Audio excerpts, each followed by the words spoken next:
Hello guys, আজকে class 10 অধ্যায় 2 সরল সুদ কষা পাটিগণিতের একটা মোস্ট ইম্পর্টেন্ট কোয়েশ্চেন এবং সবথেকে সহজ একটা চ্যাপ্টার যেটাকে বলা হয় সরল সুদ কষা, যেটাতে শুধুমাত্র একটাই সূত্র রয়েছে। সেই সূত্র দিয়ে প্রত্যেকটা অঙ্ক কমপ্লিট হয়ে যাবে। সেই সূত্রটা হচ্ছে আই সমান পি আর টি বাই 100।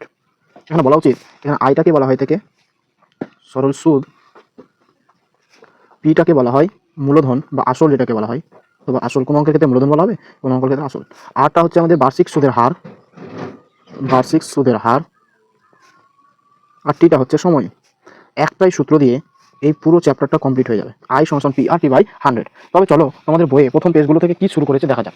দেখো প্রথমে আমাদেরকে বলেছে সরল সুদ কি, যে এরকম ব্যাপার এক বছরে দেখো 800 টাকা থেকে বেড়ে হয়ে গেছে 832 টাকা। তাহলে নিশ্চয়ই কোনো একটা পদ্ধতিতে হয়েছে। কিভাবে হয়েছে? 800 টাকা সে নিয়েছিল, কিন্তু তাকে দিতে হচ্ছে 832 টাকা। তাহলে 32 টাকা তাকে এক্সট্রা দিতে হচ্ছে, অতিরিক্ত দিতে হচ্ছে। আর এই অতিরিক্তটাকে বলা হয় সুদ বা ইন্টারেস্ট। তাহলে 800 টাকা সে কারো কাছে ধার নিয়েছিল, কিন্তু পরবর্তীতে তাকে 832 টাকা দিতে হচ্ছে, এক্সট্রা 32 টাকা তাকে লাগছে। এই যে অতিরিক্ত টাকাটা, এটাকে বলা হচ্ছে সুদ দেওয়া বা সুদ নেওয়া, এটাকে ইন্টারেস্ট বলা হয়ে থাকে। এই কথাটা বলেছে যে দেখো এক্ষেত্রে কিন্তু আমাদের সুদটা কত টাকা? 32 টাকা। আসলটা ছিল 800 টাকা। সুদ আসল মানে হচ্ছে সব বৃদ্ধ মিল, সুদ এবং আসল মিলিয়ে হয়েছিল কত টাকা? 832 টাকা। তার জন্য টাইমটা 1 বছর। তাহলে এখান থেকে আমাকে যেটা করতে হবে, দেখো যে ব্যক্তি বা সংগঠন টাকা ধার দেন তাকে উত্তমন্য বলা হয়, আর যে ব্যক্তি বা সংগঠন টাকা ধার করেন তাকে অধমন্য বলা হয়। কোশ্চেনটা বারবার এমসিকিউতে আসে, যে ব্যক্তি টাকা ধার দেন তাকে কি বলা হয়? যে ব্যক্তি টাকা ধার করেন তাকে কি বলা হয়? তাহলে বুঝতে পারবে উত্তমন্য, অধমন্য। আমাদের ক্ষেত্রে যদি দেখি, তাহলে কোনো পোস্ট অফিস বা ব্যাংক টাকা সাধারণভাবে ধার দেয়, তাহলে সেটাকে কি বলা হবে? উত্তমন্য বলা হবে। এবং ওই পোস্ট অফিস বা ব্যাংকে কি বলা হবে? অধমন্য বলা হবে। তাই পোস্ট অফিস বা ব্যাংকে জমা টাকার উপরে সুদ দেয়। তারপরে দেখো এগুলোই বলেছে আর কি। তাহলে এখানে উত্তমন্য কাকে বলে, অধমন্য কাকে বলে, এই জিনিসটা শুধুমাত্র আমাদের পড়তে হবে, আর কিছু না। তারপরে সেকেন্ড পেজে দেখো সেম ভাবে সুদের হার কি ওগুলো বুঝিয়েছে। তারপরে দেখো প্রয়োগ 1, প্রয়োগ 1 কি করেছে, যে একটা কোশ্চেন দিয়েছে, এই কোশ্চেনটাকে কিন্তু অন্যভাবে করেছে, যেটা সূত্রের মাধ্যমে যদি করি তাহলে খুব সহজে আমাদের বেরিয়ে যাবে। তারপরে দেখো প্রয়োগ 2টা কিন্তু আমাদের করে দেওয়া নাই, প্রয়োগ 2টা আমরা কিন্তু করবো। দেখো প্রয়োগ 2 এর প্রথম প্রশ্ন, প্রয়োগ 2, প্রয়োগ 2 চলো, যেখানে যেটা দেওয়া রয়েছে আমি সেটাকে লিখছি। আসল দেওয়া রয়েছে আমাকে 600 টাকা, যেটাকে আসল মানে হচ্ছে মূলধন। তারপর হচ্ছে সুদের হার। এরপর থেকে কিন্তু আমি এগুলোকে শর্টকাটে লিখবো 5%। সময়টা আমাকে দিয়েছে 1 বছর, এবং আমাকে কি বের করতে বলেছে? মোট সুদ কত হবে তা বের করতে বলেছে। মোট সুদ এটাতে দিয়েছে কোয়েশ্চেন মার্ক। তাহলে আমরা তো সূত্র সবাই জানি, আই সমান সমান পি আর টি বাই 100। তাহলে পি এর মান 600, আর এর মান 5, আর সময় হচ্ছে 1 বছর বাই 100। এটা কেটে দিলে হয়ে যাচ্ছে কত? মোট সুদ হচ্ছে 30 টাকা। 30 টাকা হচ্ছে মোট সুদ। এটা হচ্ছে অ্যান্সার। দেখো আরেকটা প্রশ্ন বলেছে, এরপর আমি কিন্তু শর্টকাট লিখছি। পি দিয়েছে, এটা হচ্ছে 1 নম্বর প্রশ্ন, প্রয়োগ 2 এর সেকেন্ড প্রশ্ন। পি মানে হচ্ছে মূলধন দিয়েছে 1800 টাকা, টি মানে টাইম দিয়েছে 1 বছর, আর মানে সুদের হার দিয়েছে আমাকে 4 পূর্ণ 1/2%। মানে এটাকে আমি বলতে পারি কত? 4/8 9/2%। এবং আমাকে সেই ক্ষেত্রে আবার আয় চেয়েছে, মানে মোট সুদটা চেয়েছে। তাহলে আয় সমান সমান আমরা জানি কি বললাম, যে এই অঙ্ক বা এই চ্যাপ্টারটা খুবই সহজ, শুধু একটাই সূত্র, পিআরটি বাই 100। 1800 ইন্টু, শুধু একটু ক্যালকুলেশন দেখে শুনে করতে হবে, নয়তো ভুল হবে। 9/2 মানে কি, একবারে 2টাকে বাই লিখে দিচ্ছি, ইন্টু টি মানে হচ্ছে 1 বছর, আর ইন্টু 100 ছিল 100 লিখে দিলাম। তাহলে 0 0। এরপর দেখো 2 দিয়ে 9, তাহলে আয় মানে সুদটা হচ্ছে আমাদের 81 টাকা। এটা হয়ে যাচ্ছে আমাদের অ্যান্সার। তারপরে চলে আসো, দেখো কি বলছে। প্রয়োগ 2 শেষ। তারপরে দেখো প্রয়োগ 3, যেগুলো করে দেওয়া রয়েছে সেগুলো আমি করে দিচ্ছি না, যেগুলো করিয়ে দেওয়া নাই সেগুলো আমি করিয়ে দিচ্ছি। দেখো বলছে ওই ব্যাংকে যদি শ্রাবণী বার্ষিক 5% সরল সুদের হারে 1 বছরে 60 টাকা সুদ পেত, তবে কত টাকা জমা রাখতো? মানে এখানে দেখো কোশ্চেনটা প্রয়োগ 4 কি বলতে চেয়েছে। প্রয়োগ 4 আমাকে বলতে চেয়েছে যে 5% সরল সুদের হার, মানে আর এর মান দিয়েছে 5%, টি বলেছে 1 বছর সরল সুদ পেত, মানে আইটাও বলে দিয়েছে কত টাকা? 60 টাকা। কিন্তু আমাকে এক্ষেত্রে বলেছে পি সমান সমান কত হবে, এই জিনিসটা আমাকে বের করতে বলেছে। তাহলে সূত্র তো আমাদের একটাই, সেটা হচ্ছে আই সমান সমান পি আর টি বাই 100। এখানে পি এর মান চেয়েছে, তাহলে আমি লিখতে পারি পি আর টি সমান 100 ইন্টু আই। তাহলে পি সমান সমান 100 ইন্টু আই বাই আর টি হয়ে যাবে।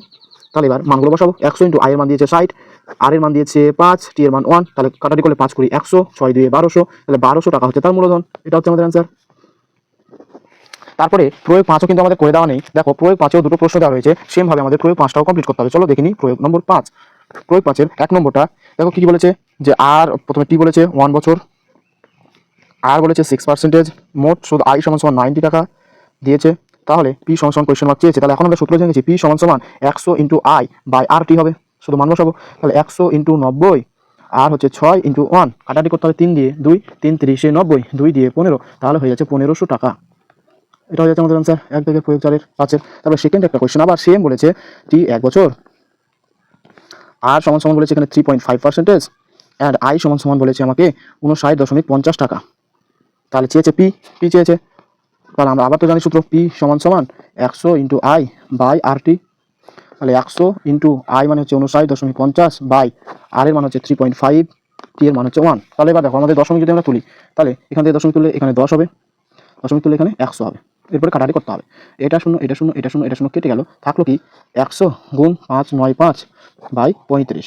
তারপরে দেখো যদি আমি কাটাকাটি করি 5 দিয়ে 5 7 হচ্ছে 35, 5 দিয়ে 5 একে 5 5 একে 5 4 5 9 45, 7 দিয়ে যদি আমি কাটি তাহলে দেখো 7 একে 7 এখানে 4 থাকছে, আর 7 সাথে 49 1700, তাহলে এখান থেকে পি হয়ে যাচ্ছে 1700 টাকা।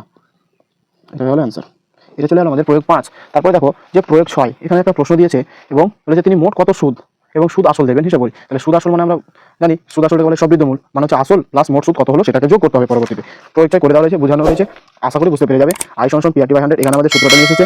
তারপর 7 নম্বর আবার একটা করে দেওয়া রয়েছে প্রয়োগ 8, দেখো প্রয়োগ 8ও কিন্তু করে দেওয়া রয়েছে, করতে হবে না, এগুলো তোমরা বুঝতে পারবে। প্রয়োগ 9টা হচ্ছে ভেরি ইম্পর্টেন্ট। দেখো যেখানে কেন ইম্পর্টেন্ট বলছি, কারণ দেখো যে এতক্ষণ পর্যন্ত কিন্তু টিটা আমাদের বছরেই দিচ্ছিল, টিটা সবসময় আমাদের বছরেই বের করতে হবে। দেখো 1 জানুয়ারি থেকে 8 আগস্ট পর্যন্ত, তাহলে টিটা কিন্তু এখানে আমাকে এক্সট্রা করে বের করতে হবে। তার জন্য দেখো 1 জানুয়ারি মানে জানুয়ারি মাসের 31 দিন, ফেব্রুয়ারিতে 28 হয়, 31 30 এগুলোকে যোগ করে টোটাল 219 দিন পেয়েছে। এই 19 দিনটাকে আমাকে বছরে কনভার্ট করতে হবে, তাহলে দিন থেকে বছরে কনভার্ট করতে হলে 365 দিয়ে ভাগ করতে হবে। তার জন্য এটাকে ভাগ করে দেখো পেয়েছে 3/5 বছর। এই জায়গাটা একটু এক্সট্রা দেয়, যে মানে টিটাকে সরাসরি না দিয়ে এভাবে ঘুরিয়ে পেঁচিয়ে দেয়, তখন একটু ক্যালকুলেট করতে হয় যে দিন দিতে দেওয়া হয়, তাহলে দিনটা থেকে আমাকে সবসময় 365 দিয়ে ভাগ করে বছরে পরিণত করতে হবে। তাহলে এই প্রয়োগ 9টা দেখবে একটা ভালো একটা প্রশ্ন। প্রয়োগ 9 দেখো প্রয়োগ 10, প্রয়োগ 10 কিন্তু আমাদের করে দেওয়া 3টা প্রশ্ন রয়েছে, মোট সুদ কত হবে এবং সুদ আসল কত হবে। তাহলে চলো আমি প্রয়োগ 10 নম্বর শুরু করি।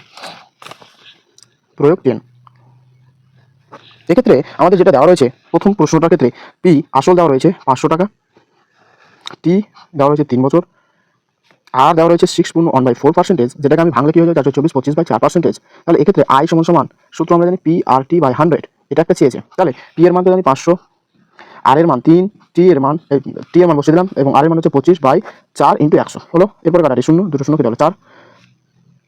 তাহলে এটা হলো থাকছে কি, তাহলে দুটো শূন্য সময় দুটো শূন্য কেটে যাচ্ছে, তারপরে এটি কিন্তু গুণ করে ভাগ করতে হবে, তাহলে আয়ের মানটা আমি পেয়ে যাবো। যেহেতু এখানে আমাদের কাটাটিটা যাচ্ছে না 500 × এটা, তাহলে গুণ করতে হবে 15 গুণ 25/4, এটা করতে হবে।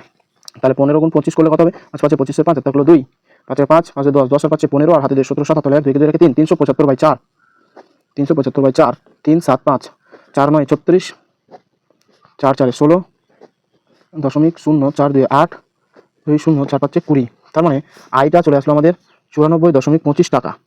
কিন্তু আমাকে আরেকটা বলেছে সুদ আসল, তাহলে সুদ আসল সমান সমান হবে সুদ আসল বা সববৃদ্ধি মূল বলতে পারে, তখন হয়ে যাবে সুদ আর প্লাস আসল, এই দুটো যোগফল করতে হবে। তাহলে আমরা তো সুদটা বের করে নিয়েছি আর আসলটা তো জানি, তাহলে 500 যোগ সুদ 25 টাকা, এটা যদি করি তাহলে হয়ে যাবে আমাদের 594.25 টাকা।